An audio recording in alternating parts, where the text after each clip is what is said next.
Thank you for watching We Are Black Press. Please remember to hit like, comment, share, and subscribe. Now let's get to it. I'm your boy, Mr. Define. And I'm your girl, Cheers. We are Black Press. Oh, I was supposed to say Black Press. Black Press. Yes. So, What we got? Carlie Russell, the Infamous. armpit of. I'm not gonna say that. That was mean.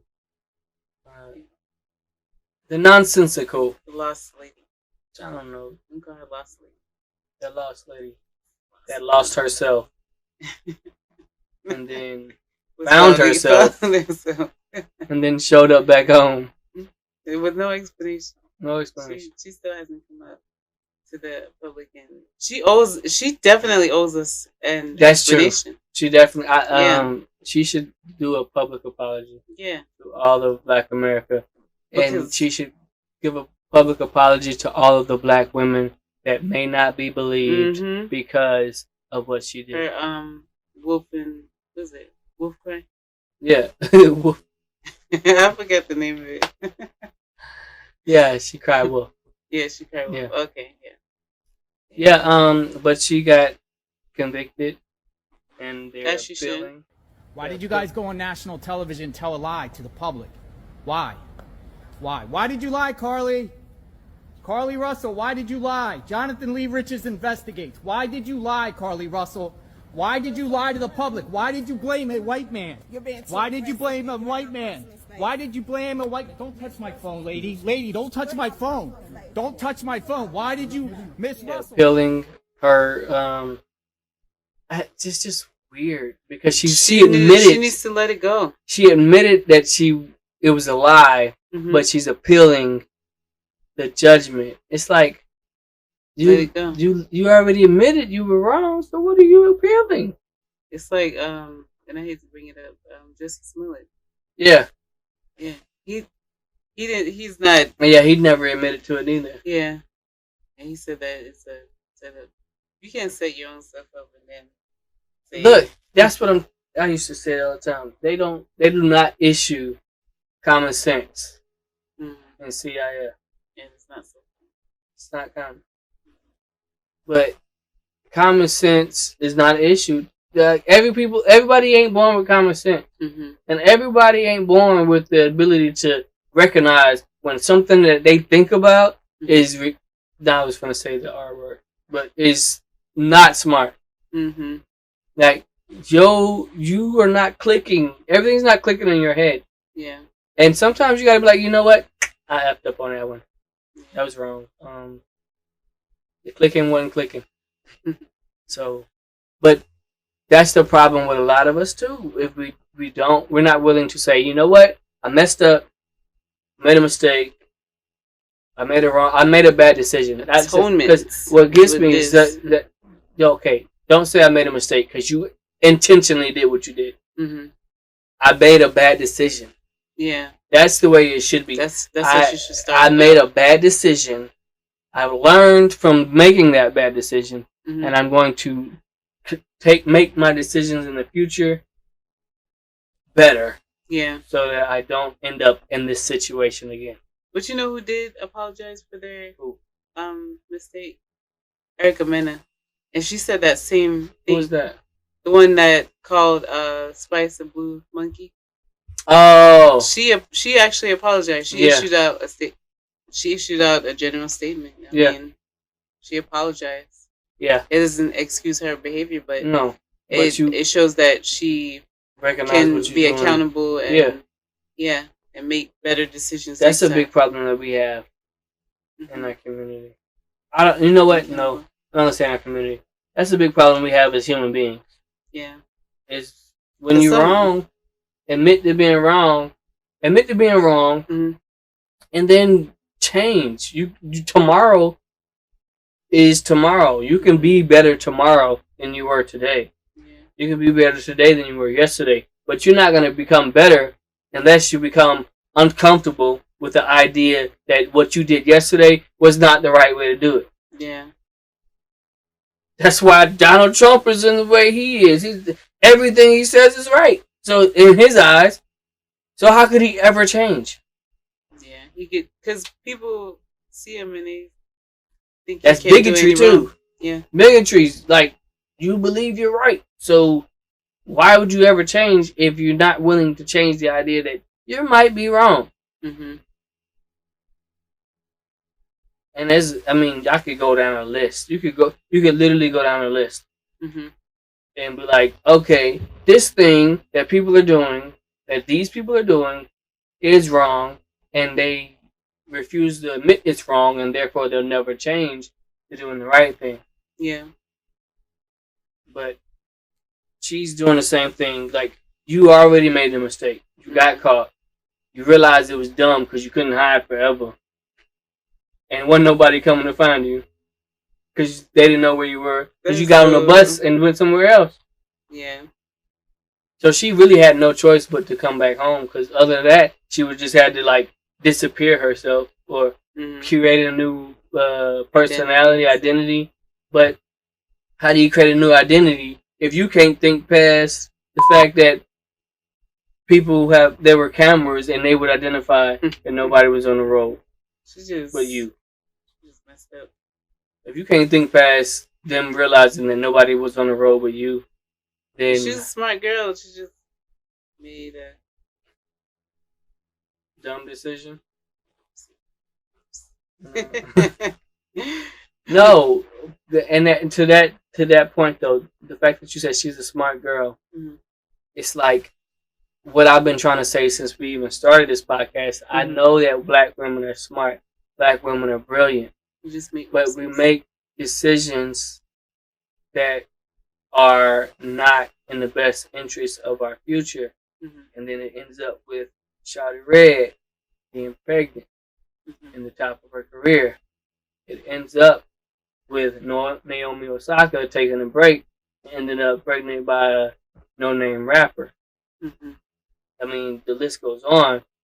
We make bad decisions. It ends up with Boosie being caught up in an interview with a pistol and then getting pulled over and charged with having a pistol. Like, what are y'all doing? Like, we can be smart. Boosie's estate is like a couple hundred acres. Yeah. But you still say and do things that don't benefit the future. It's like we do it all the time, and I just wish you would be smarter. Yeah. Like, be as smart in this area as you are in that area. And if it comes up where you question what you're about to do, and you realize that some of it don't make sense, most of it probably don't make sense. But people, if they always go towards what they think is best. I know, but I honestly believe that there's some part of you be like, this might not be a good idea, but I'm gonna do it. Yeah, like there's that whole angel and devil on one shoulder. One of them, there's a little bit, at least a teensy bit, saying this might not be a good idea. Yeah, and then you go, that's it. I did that every time I jumped out of an airplane. Yeah, that was me playing tennis today. I was like, I should put my wristband on. Yeah, I don't need it. And then now my hand hurts. So. When I was jumping out of airplanes, every time they said green light, go, go, go, I'd be, this is so stupid. This is so stupid. This is so stupid. What am I doing? And I get to the door and I go, F it, and jump. But at least that was for it was dumb, but it was for the right reasons. It's like, this is training, and what we're doing gives America the ability to be anywhere in the world in 36 hours and put boots on ground and push out an entire airfield. But I need us to think like Carlie Russell. You need to just stop trying to challenge it. Stop trying to appeal. Accept that what you did was wrong. Like, overcome it, and then be better tomorrow. Yeah. Make better choices. But the longer you stay in an ideology that you are right, or you're the victim, or what you did was valid, the longer it takes for you to actually correct course and get on the right path. Mm-hmm. Well, good luck to you. But we make better choices. Moving on. Oh, speaking of better choices, when you're out on a date with somebody in a nice car and they show up to pick you up for a date and you're an hour late, don't complain about the restaurant you go to. Yeah, because you're trying. Okay.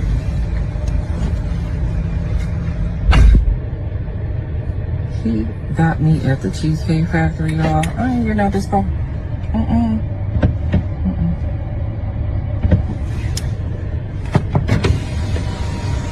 Yes.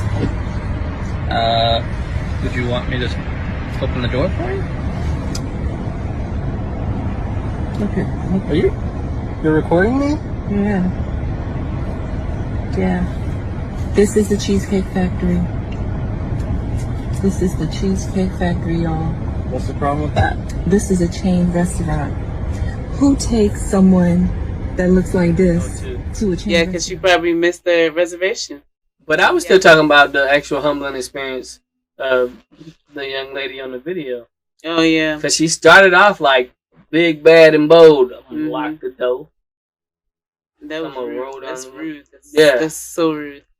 I'm going to lock the door. Oh, I'm going to put you on video and I'm going to try to treat you like you ain't nothing. And then come around. Oh, my God. You know what? She needed that. She needed that experience. Because had she not received that experience, she might continue on in her life thinking that she can continue to operate like that. She needed to be embarrassed. Yeah. She got all sad too. But say it's your first date, like say if she wasn't late. Yeah. Is it okay to expect something above and beyond? Especially like in his, I mean, she said he was driving a nice car. And they had like double sunroof and everything. Should she expect like? I don't believe so. I don't believe that the first date. I don't believe that the first date is supposed to be something big and extravagant. First impressions matter. So you would think with the first impression, you would, jazz it up a little bit more. Like, I'm going to take you to a nice restaurant. We're going to sit, chop it up. And that's the problem, though. That's the problem that we're having in this society right now, is we think the way that we're supposed to handle a first date is to try to impress the person. When that's actually the very opposite that we're supposed to be aiming for. If we're aiming in a relationship to have a long-lasting relationship, you should not expect me to be trying to impress you, and I should not be expecting that you try to impress me. We should be expecting to get to know one another. And that's not at an expensive restaurant. But some people are going to say, like, that's like broke dreams. No, that is reality and living in a true reality. Because guess what? Regardless of how much, if you're making a whole lot of money, if I'm making a whole lot of money, I ain't broke. But if I'm making a whole lot of money, me spending a lot of money on a type of restaurant is not anything that's a big deal. Yeah. So it's like, if I'm a millionaire, me spending $1,000 ain't nothing. We can spend $1,000. I can take it like all these rappers when you take girls out and they're like lavish stuff. Throw them out like Future. The whole thing with Future where he said he just wanted to make sure that a girl feels, he goes and buys her a bunch of stuff and makes her feel like he cares about her. But in actuality, if he cared about that one girl that he bought a whole bunch of stuff for, then all of the other baby mothers would not have babies or a bunch of stuff. Yeah. So if I have a lot of money, how much money I spend on you doesn't really matter because it's easy. It's like throwing pennies to a poor person on the street. It doesn't matter. So what should matter is the conversation. Yeah. How do we interact with one another? But we're so focused on saying that, oh, he had to take me out to a nice place, or I have to take her out to a nice restaurant so that she knows that I can, that I can spend money, or that I have money. Mm-hmm. That's the opposite of what we're supposed to be trying to do. The very first relationship, the very first couple, not the first relationship, the very first date, the very first couple of dates should literally be trying to understand whether or not I even like this person enough. People move fast is what happens. No, because you get that moving fast. But you get that because once you get into dating and they take you to that nice lavish restaurant, you feel obligated to give them something. Not all the time, because some people withhold, Mm-hmm. But a lot of people, they feel obligated to get something and to give something. Right, and that's my point. It's the overall goal. What is your overall goal? Yeah. What are you dating for? Mm-hmm. Are you dating just to go have a nice experience, and then they gave you such a nice experience that now you feel like you got to give them a nice experience? Basically, yeah. Or are you dating with the intent to one day get married and live with a potential mate for the rest of your life? Yeah. And I'll tell people like what we did. Our first date, we went to the park. Remember we went to the park? Oh yeah, I remember. We walked around. We talked. That's all we did. We held hands. Walk. And we actually got to know each other, and we were neighbors. So yeah. I knew. I met you at one of the neighborhood gatherings. Yeah. And I thought you were great looking and nice and sweet. And after that, we didn't talk. Yeah, we didn't. Because we all know you don't crap where you eat.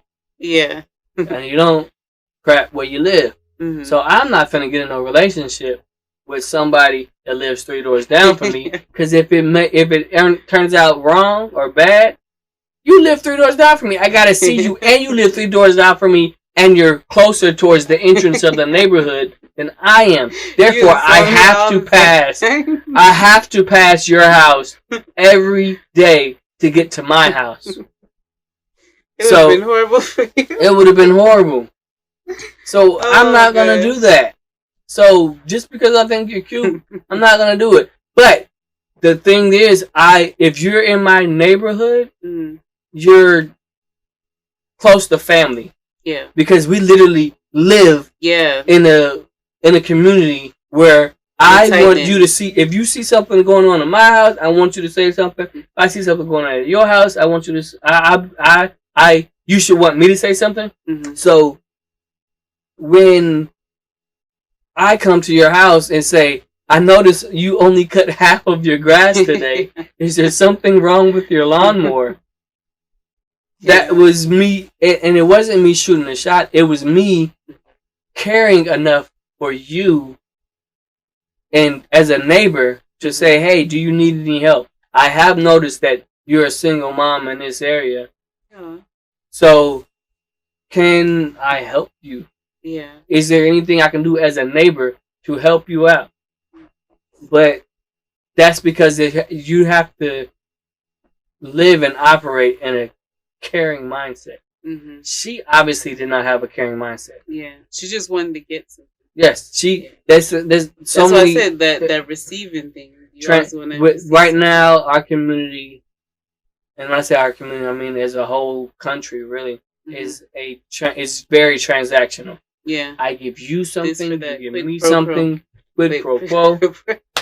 So you see my getting tongue tied. Quid pro quo. Yeah.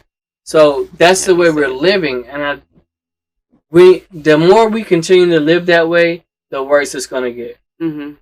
It's gonna get to the point where these relationships that are starting are gonna get. I'm gonna pick you up, and then as soon as you get in my car, it's like, look, I can take you to this place, but that means you got to give me some, or I can take you to this place and we can just talk. Which one you want to do? Right?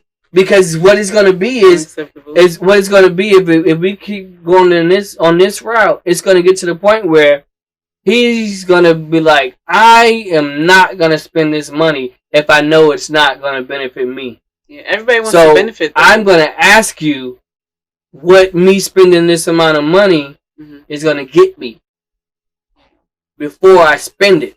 But I see, relationships are an investment.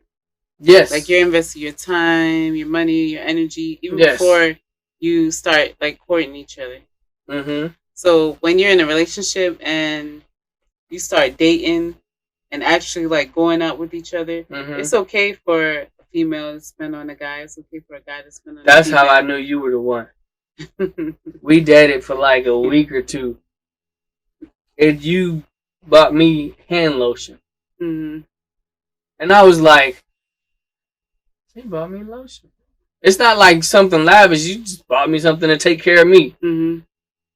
You know, I still got both of those actually. Because I keep one. I'm a student. Yeah. I'm working on my next my third career.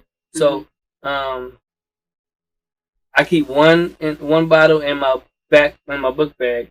I keep one bottle in my car because when you wash your hands and regularly and you're a black man, your hands get ashy. So check that out. If you spend a whole day, since we're talking about dating, if you spend a whole day dating a man and his hands have not gotten ashy, he ain't washing his hands. Yeah. Keep acting. If his hands ain't got ashy and you ain't seen him putting no lotion on, that man ain't washing his hands when he goes to the bathroom. Yo. This is a sidebar conversation. You get what I'm saying?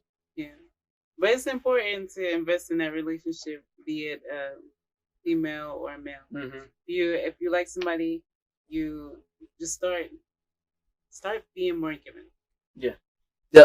So the problem is that, and I don't mean to beat up on women, but the problem is that women have become to the point where their expectations are for something great and lavish on the very first date because they want the man to peacock because we are, as for us as humans, we have sexual selection.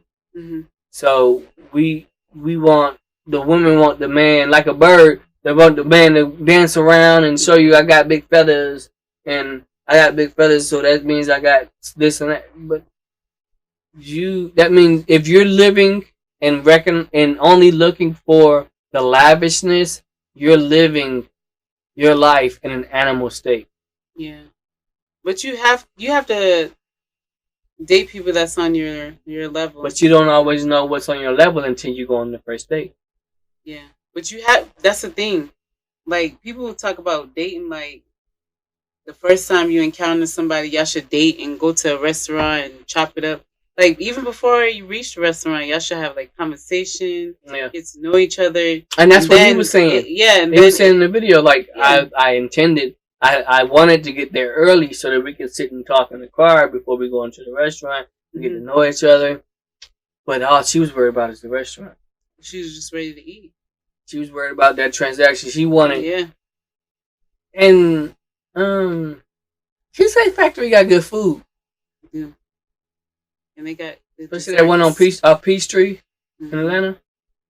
They got good desserts and everything. But in a way, like if I was to put myself in her shoes, I can understand like being at like a certain status and expecting a certain standard and setting that standard for yourself and expecting the person that you're into to reach that standard. But you have to know that person, right? And the reason I say that is because she's probably used to going out with different guys and them courting her and treating her a certain way. I don't think so. I think so because it's already her expectation. Yeah, but I saw the way she looked. She thinking that many dates. Some people like that. I saw the way she looked too. She not that hot. Exactly, she ain't them in dick. But I don't think it's because of what she's used to. I think it's because of what she's absorbing, what she's listening to, and what she's watching, and that too. What she is allowing the media to change her personality and her expectations. But I say that because maybe the restaurants that she's used to, like, there's different chain restaurants. Like, it's not like he took her to Burger King or KFC or one of those restaurants. He took her to Cheesecake Factory. Yeah. Yeah, that's just like a fancy. It's just you know like what? Fancy I Popeyes just remember like that. my prom date. I had money to go eat. We ended up going to Wendy's on the way to prom. On the way to prom. Yeah, but it was because the time. The time took so much time that she didn't want to go nowhere. But the amount of time that we had left over between me picking her up or me trying to go pick her up and us actually making it to the prom, we didn't have time to go to a restaurant. But what if that's at that point, it probably at like 18, it probably went like Olive Garden, but still. Yeah. What if she's used to like taking herself out to different like restaurants? Then she should also be used to being on time. Well, when you I was trying to take away the time thing so we can like figure out like why that's where I was going to go. I'm going to go to expectations. If you have certain expectations for someone, then you have to raise your expectations of how you're supposed to interact with that someone. The problem is it's kind of supply and demand. I want the most for the least. I want the greatest person to be in a relationship with the least amount of effort that I have to put in. Yeah. And that's what she was doing. She gave the least amount of effort to be on time, but she wanted the greatest amount of effort for him to put in to a date. She was using princess behavior. Yeah, and this is what's funny. And when you say princess's behavior is literally believing that you want something extravagant, but you don't understand what it takes to actually pay for or contribute to that extravagance. Which means, in this situation, being on time so that you can get to the reservation on time. Yeah. That's what princesses do. Daddy, I want a pony. You don't even understand how much it costs to buy a pony, maintain the pony, to train a pony, to actually even let you ride on that pony. That horse, well, especially if it's wild, it's got to be tamed and all of that. But you want a pony, but you don't understand everything that it takes for that pony to get to you. Yeah. Shout out to Boondock Saints. That was an amazing episode. That was an amazing episode when the little girl wanted a horse, but the rich dude bought the horse and then told her that she had to pay the horse off through her lemonade stand, to the point where she was working so many hours for her lemonade stand that she would she would still never actually pay off the amount that it cost to get the horse. Little girl, that jump was like Boondock Saints was on point. Now I used to thought it was ratchet until I actually started watching it. I used to start watching it like during my lunch breaks. Man. Did you know Gail King is a Gail? No, Gail King is Gail King is Regina King. Regina King. Yeah. Did you know Regina King was the voice of both of those brothers? Gail King's Oprah. Oh. Yeah, I don't know. Yeah. Yeah, Regina King. It was a good show though. It was. Very good lessons in that. But yeah, and that's Princess. That's true. Like there's a lot of people, and in this area, I would say a lot of women that are expecting are living the princess thought process, but they're not understanding that there's a give and take for everything. They have pauper behavior. Princess attitude of pauper behavior. Right. If that's you, if you felt aggravated by that, comment on it. But that means you probably need to change because your thought process is way off. Mm-hmm. So, yeah. Do better. Make better decisions. Because what you say, what you always let it say, if they know better, if you knew better, you do better. Yes. Right? If you know better, and that if that hurt you, if that hit you, yeah. then that means a hit dog will holler, and you were the problem. If you got pissed off at this, yes, that means you're the problem. You need to reevaluate your life. You need to reevaluate your thought process, because, honey, if you think she was right, and I even try to put myself in her shoes, and it's still wrong. It's wrong. It's wrong. It's wrong. It don't make sense. On the first date. Mm-hmm. You should be able to take your own self there. And that's not. And a lot of women will say, "I can take my own self there." I don't like that part because that's not the point. Yeah, but it's part of it, though. No, it's not. Why is it part of it? Okay, why is it part of it? Because if that's what you expect, and that's what you're used to, then you should really take plan yourself. a date. You plan a date, and you. But what I'm saying is, you should not expect that on the first date. You should not expect the lavishness on the first date. Because guess what? If like we've been hearing for over a year now, 2 years or so, is those expectations are something you want to be consistent in the type of man that you want. But you don't know how to get that person to meet that person. The meeting that person is a 1% man. And I hate to go back to what they're saying in the manosphere or in the red pill space, but for her to want that is saying that she wants a 1% man. But because he would be able to continue to treat her that way from the first date all the way to the last date. So, but for you to want that, you're not understanding that 1% man also wants something. Yeah. He also has expectations. But you want the princess mentality of getting everything you want without reciprocating anything because you don't understand how much that pony costs. I'm going to leave it at that before I go off on a rant. Hit the like button. Comment. Share. And subscribe. I'm your boy, Mr. Define. And I'm your girl, Trish. We are Black Press. You think? I think, yes, Black women have embraced the struggle, but we did what we normally do. We take a bad situation and we make the best of it. When it comes to like relationships and colorism and all that. I got what you gonna say? No. What? But if I say it's not crazy. I'm crazy every day.